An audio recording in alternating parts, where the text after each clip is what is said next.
"Oh, Margaret," cried her aunt next morning, "such a most unfortunate thing has happened. I could not get you alone."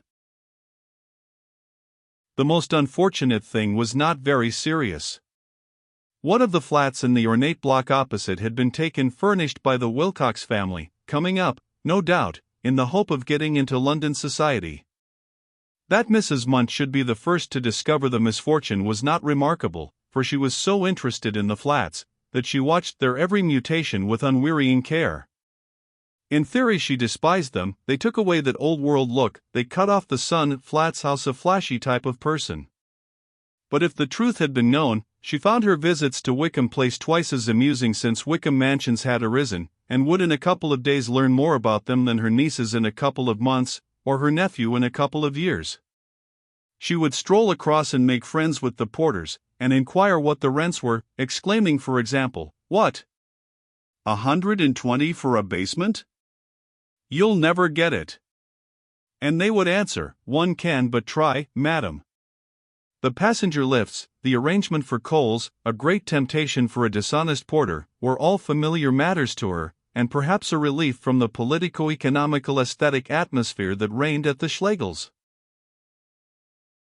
Margaret received the information calmly, and did not agree that it would throw a cloud over poor Helen's life.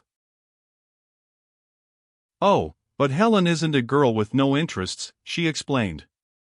"She has plenty of other things and other people to think about. She made a false start with the Wilcoxes, and she'll be as willing as we are to have nothing more to do with them." "For a clever girl, dear, how very oddly you do talk." "Helen'll have to have something more to do with them, now that they're all opposite. She may meet that Paul in the street.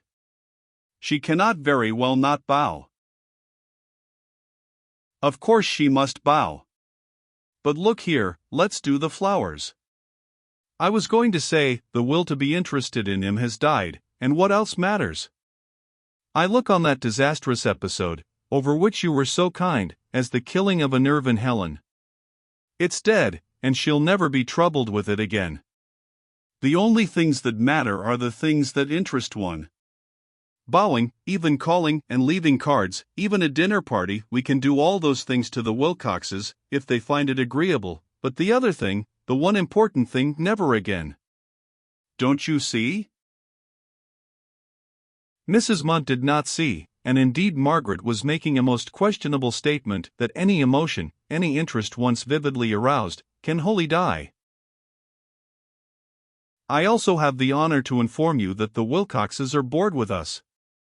I didn't tell you at the time, it might have made you angry, and you had enough to worry you, but I wrote a letter to Mrs. W. and apologized for the trouble that Helen had given them."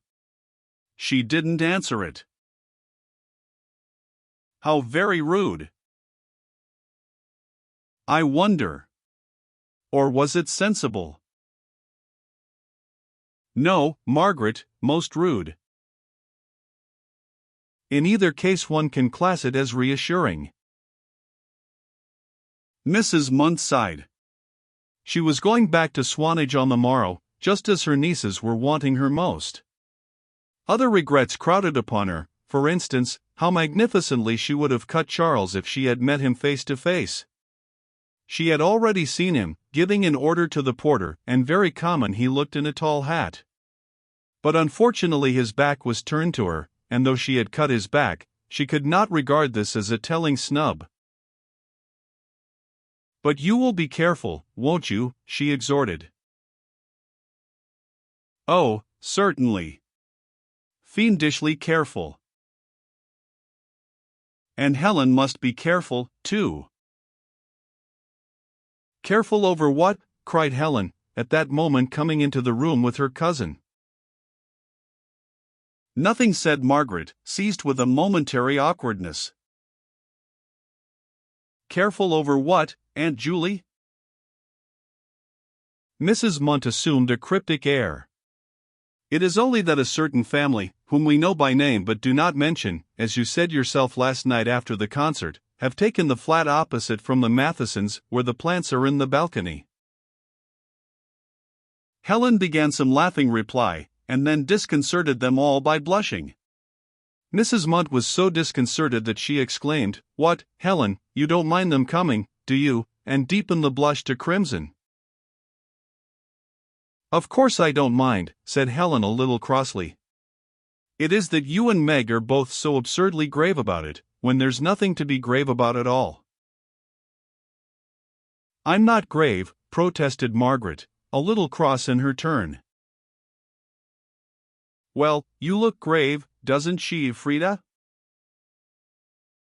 "I don't feel grave, that's all I can say. You're going quite on the wrong tack." "No, she does not feel grave," echoed Mrs. Munt. "I can bear witness to that. She disagrees." "Hark," interrupted Fräulein Mosbach. "I hear Bruno entering the hall." For Herr Lysek was due at Wickham Place to call for the two younger girls. He was not entering the hall, in fact, he did not enter it for quite 5 minutes. But Frida detected a delicate situation, and said that she and Helen had much better wait for Bruno down below, and leave Margaret and Mrs. Munt to finish arranging the flowers. Helen acquiesced. But, as if to prove that the situation was not delicate really, she stopped in the doorway and said, "Did you say the Mathesons' flat, Aunt Julie? How wonderful you are! I never knew that the name of the woman who laced too tightly was Matheson." "Come, Helen," said her cousin. "Go, Helen," said her aunt, and continued to Margaret almost in the same breath, "Helen cannot deceive me. She does mind." "Oh, hush," breathed Margaret. "Frieda'll hear you, and she can be so tiresome." "She minds," persisted Mrs. Munt, moving thoughtfully about the room, and pulling the dead chrysanthemums out of the vases. "I knew she'd mind, and I'm sure a girl ought to. Such an experience! Such awful coarse-grained people. I know more about them than you do, which you forget, and if Charles had taken you that motor drive, well, you'd have reached the house a perfect wreck." "Oh, Margaret, you don't know what you are in for.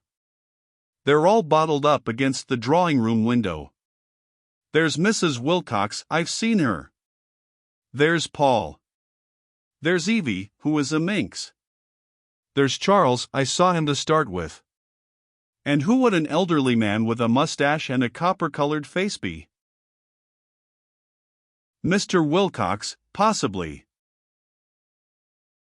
I knew it. And there's Mr. Wilcox." "It's a shame to call his face copper color," complained Margaret. "He has a remarkably good complexion for a man of his age." Mrs. Munt, triumphant elsewhere, could afford to concede Mr. Wilcox his complexion. She passed on from it to the plan of campaign that her nieces should pursue in the future. Margaret tried to stop her.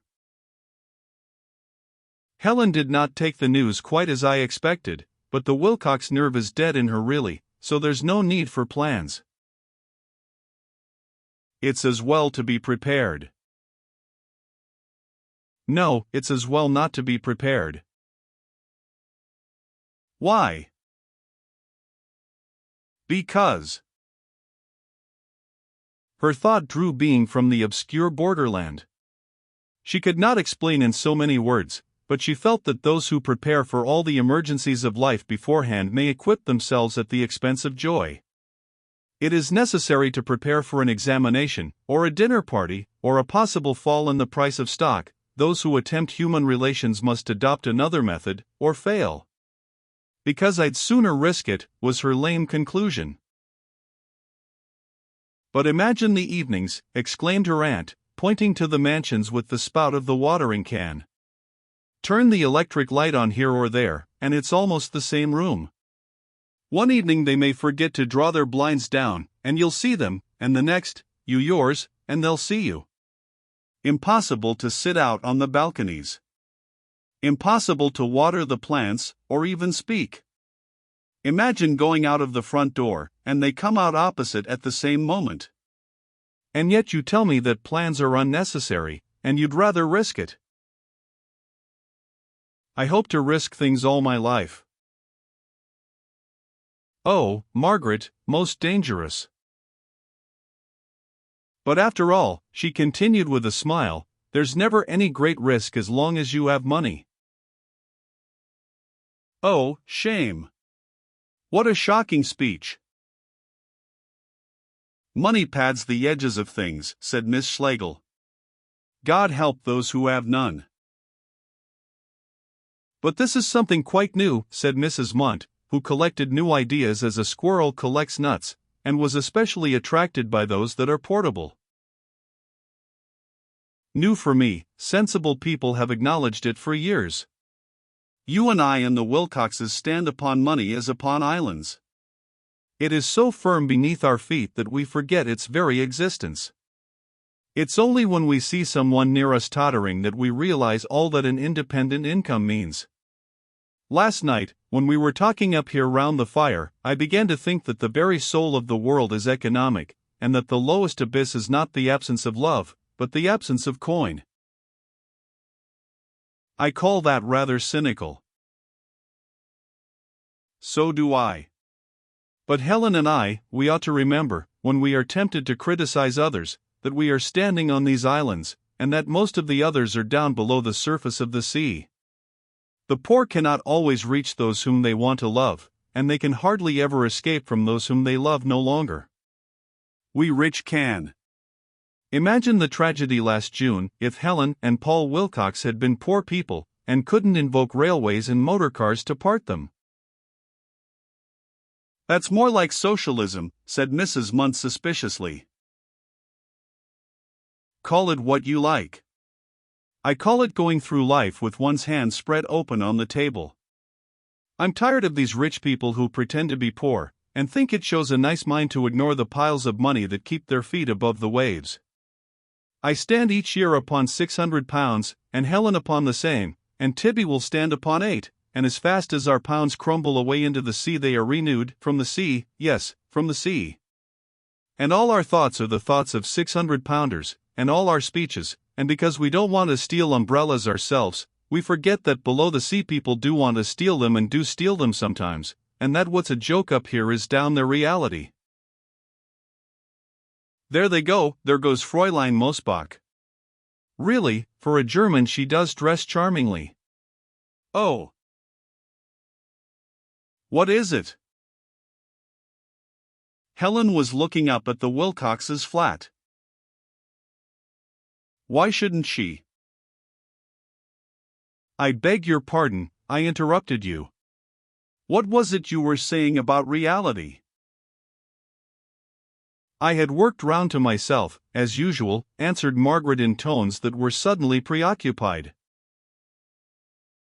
Do tell me this, at all events. Are you for the rich or for the poor? Too difficult. Ask me another. Am I for poverty or for riches? For riches. Hurrah for riches! For riches, echoed Mrs. Munt, having, as it were, at last secured her nut. Yes. For riches. Money forever. So am I, and so, I am afraid, are most of my acquaintances at Swanage, but I am surprised that you agree with us. Thank you so much, Aunt Julie. While I have talked theories, you have done the flowers. Not at all, dear. I wish you would let me help you in more important things. Well, would you be very kind? Would you come round with me to the registry office? There's a housemaid who won't say yes but doesn't say no. On their way thither they too looked up at the Wilcoxes' flat. Evie was in the balcony, staring most rudely, according to Mrs. Munt. Oh yes, it was a nuisance, there was no doubt of it. Helen was proof against a passing encounter, but Margaret began to lose confidence. Might it reawake the dying nerve if the family were living close against her eyes? And Frida Mosbach was stopping with them for another fortnight, and Frida was sharp, abominably sharp, and quite capable of remarking, "You love one of the young gentlemen opposite, yes?" The remark would be untrue, but of the kind which, if stated often enough, may become true, just as the remark, "England and Germany are bound to fight," renders war a little more likely each time that it is made, and is therefore made the more readily by the gutter press of either nation. Have the private emotions also their gutter press? Margaret thought so, and feared that good Aunt Julie and Frida were typical specimens of it. They might, by continual chatter, lead Helen into a repetition of the desires of June. Into a repetition, they could not do more, they could not lead her into lasting love. They were, she saw it clearly, journalism. Her father, with all his defects and wrong-headedness, had been literature, and had he lived, he would have persuaded his daughter rightly. The registry office was holding its morning reception. A string of carriages filled the street. Miss Schlegel waited her turn, and finally had to be content with an insidious temporary, being rejected by genuine housemaids on the ground of her numerous stares.